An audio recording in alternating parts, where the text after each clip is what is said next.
As bactérias são organismos unicelulares e procariontes, classificados dentro dos domínios Eucária e Arqueia, possuindo formas, hábitats e metabolismos diferentes. As milhares de espécies estão presentes nos mais diversos ambientes, como por exemplo no ar, na água, no solo, dentro de nós humanos e de outros seres vivos, e até mesmo nos locais mais inóspitos da Terra. Essas células são fundamentais para o bom funcionamento do ecossistema, como na renovação de nitrogênio e biorremediação, da economia pela produção alimentícia de iogurtes e queijos, mas também podem ser grandes causadoras de doença, como tétano, a tuberculose, infecções de garganta e até mesmo diarreia. Embora elas estejam presentes em todos os ambientes, uma das principais dificuldades de se ensinar microbiologia é a incapacidade de visualização desses micro-organismos a olho nu, se tornando um conteúdo muitas vezes abstrato. Essa abstração gera problemas no cotidiano da população, no que diz respeito, por exemplo, à negligência com medidas sanitárias e grandes riscos à saúde. Por isso, é fundamental que sejam desenvolvidos novos métodos que possibilitem uma maior compreensão por parte dos alunos das estruturas e da diversidade existente nos micro-organismos.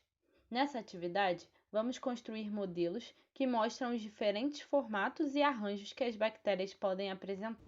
O que vocês vão precisar? Bolinhas de isopor, massinha ou biscuit, palitos de dente, fios de lã ou barbante e uma tesoura. Também, se vocês tiverem alguns papeizinhos assim ou quiserem cortar do caderno para a gente conseguir escrever o nome dos nossos modelos. Então, primeiro, vamos fazer os cocos. O que são os cocos? Os cocos são as bactérias cilíndricas, homogêneas e geralmente de tamanho pequeno. E a gente vai representá-las com as bolinhas de isopor. Quando a gente tem dois cocos unidos, eles são chamados de diplococos.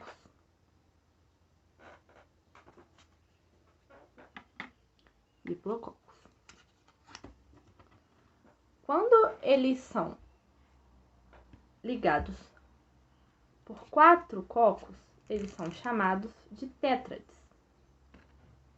E é o que a gente vai fazer aqui agora, juntando com o palitinho de dente. Tomem cuidado pela ponta do palito. E olha, é uma boa representação. Quando eles estão em 4, então eles são chamados de tétrades. Se eu tivesse mais uma tétrade junto a essa, iriam ficar 8 cocos, certo? Então, eles seriam chamados de sarcinas. A gente também pode representar com a massinha. A gente pega e é só modelar.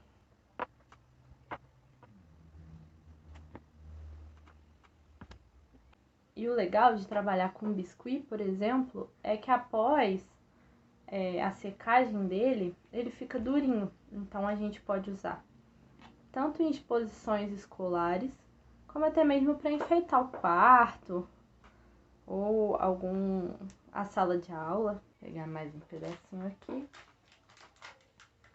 pra gente fazer então nossas sarcinas. São agrupamentos de 8 cocos em forma cúbica.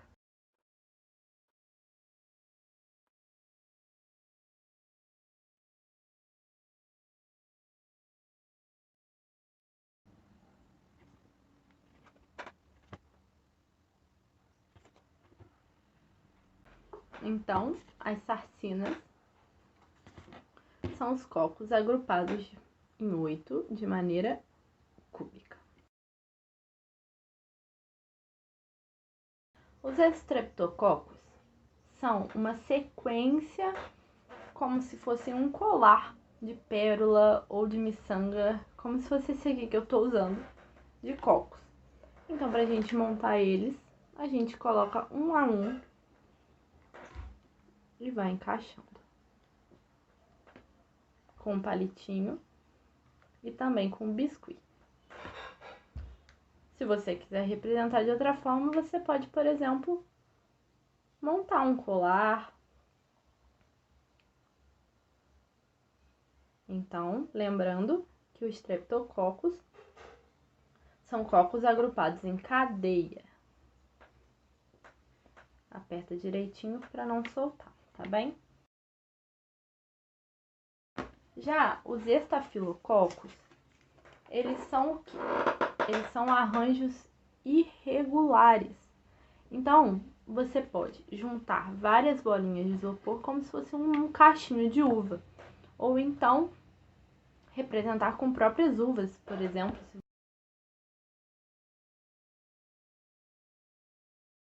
Os bacilos são as formas cilíndricas das bactérias, em formato de um bastão. Eles podem ser longos e delgados, pequenos ou grossos, extremidade reta ou arredondada. Vamos representá-los com biscuit e juntá-los também com palito de dente. Basta pegar um pedaço de massinha e modelar. Os bacilos podem ser isolados, diplobacilos, streptobacilos e também paliçadas, que são os agrupados lado a lado.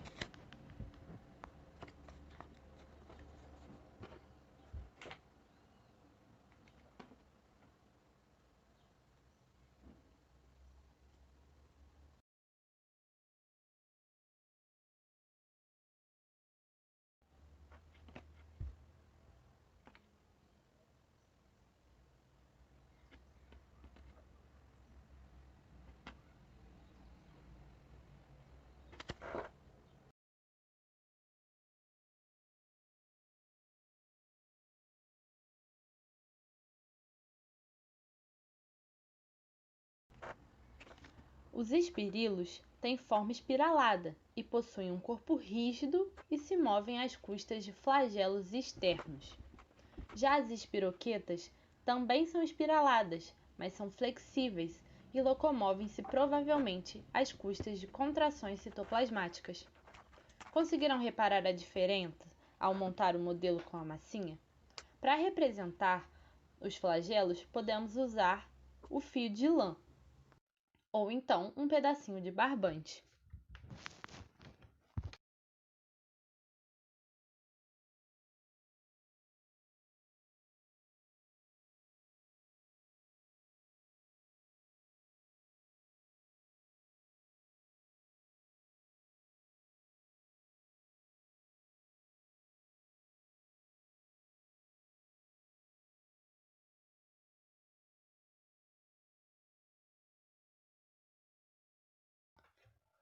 Além das principais formas, existem também as formas de transição, que são os cocobacilos, bacilos muito curtos, e os vibriões, espirilos muito curtos, assumindo formas de vírgula. Então é isso, pessoal. Eu espero muito que com essa atividade bem simples, mais prática, que dá pra gente fazer em casa durante a pandemia, que dá pra gente aplicar na escola, a gente consiga trazer para os alunos uma visão mais tátil, assim, menos abstrata do mundo dos micro-organismos, mais especificamente sobre as bactérias, para que eles consigam entender, então, as diferentes formas e arranjos que elas podem conter. Eu espero que isso estimule também a vontade de conhecer mais sobre esses micro-organismos, de entender sobre as doenças, de entender sobre suas funções ecológicas, alimentares. Então, eu acho que com essa atividade em grupo ou mesmo individual, mas que trabalha bem a prática, que trabalha o manual, né, a gente possa conseguir trazer isso melhor para os nossos alunos. Muito obrigada!